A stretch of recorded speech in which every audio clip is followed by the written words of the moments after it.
ഞാൻ വായിക്കുന്ന ഒരു പുസ്തകം എന്നെ വിസ്മയിപ്പിച്ച ഒരു പുസ്തകം, ഞാൻ പറയാതെ പോയത് ശരിയല്ല. മെനോപോസ് ബ്രെയിൻ എന്നാണ് പുസ്തകത്തിന്റെ പേര്. സാധാരണ സ്ത്രീകൾ വായിക്കുന്ന പുസ്തകമാണ്. പക്ഷെ എന്നോടൊരു, നമുക്ക് ഒരുപാട് സുഹൃത്തുക്കളുണ്ടല്ലോ വായിക്കണമെന്ന് പറഞ്ഞു. ഞാൻ വായിച്ച് ഞാൻ അത്ഭുതപ്പെട്ടു. സ്ത്രീകളുടെ ജീവിതത്തിൽ 3 പ്രധാനപ്പെട്ട ഘട്ടങ്ങളാണ്. ഒന്ന് പ്യൂബർട്ടി, ഒന്ന് പ്രഗ്നൻസി, 3 പെരി മെനോപോസ്, പിന്നെ ഈ മെനോപോസ്. ഇത് ഓവറി ആയിട്ട് ബന്ധപ്പെട്ട, ഞാൻ സത്യം പറയാം എന്റെ ഭാര്യയോടുള്ള ആറ്റിറ്റ്യൂഡിൽ വരെ ഈ പുസ്തകം വായിച്ചതിന് ശേഷം മാറി. സ്ത്രീകൾ അനുഭവിച്ചു പോരുന്ന ഒരു മാനസികവും ശാരീരികവുമായ ഒരു അവസ്ഥ കുറിച്ച് എന്ത് മനോഹരമായിട്ട്, എത്ര റിസർച്ച് ഓറിയന്റഡ് ആയിട്ടാണ്. സ്ത്രീയാണ് ലിസ ബെസ്കോണി എന്ന് പറയുന്നത്. എന്തൊരു പുസ്തകമാണ്.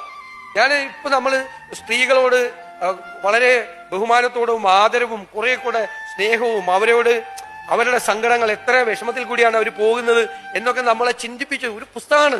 ഒരു പുസ്തകത്തിന്റെ ഞാൻ മുഴുവൻ വായിച്ചു തീർത്തിട്ട് പോലും ഇല്ല. 200 പേജ് വായിച്ചു കഴിഞ്ഞപ്പോ നമ്മുടെ ജീവിതത്തിൽ ആ പുസ്തകം ഉണ്ടാക്കിയ ഇൻഫ്ലുവൻസ് എന്ന് പറയുന്നത് എത്ര ഇതാണ്. ഇപ്പൊ നേരത്തെ ഫോണിൽ വിളിക്കുമ്പോൾ പറയാം എനിക്കൊരു തലവേദന, നിനക്ക് എപ്പോഴും തലവേദനയൊന്നും. ഇപ്പൊ ഞാൻ തലവേദനയാണെന്ന് പറയുമ്പോ ഇപ്പൊ ഈ പുസ്തകം വായിച്ചു തുടങ്ങി പിന്നെ വേറെ കുഴപ്പമൊന്നുമില്ല, വേറെ പ്രശ്നമൊന്നുമില്ലല്ലോ, ഓക്കെ അല്ലേ എന്ന് ചോദിക്കും.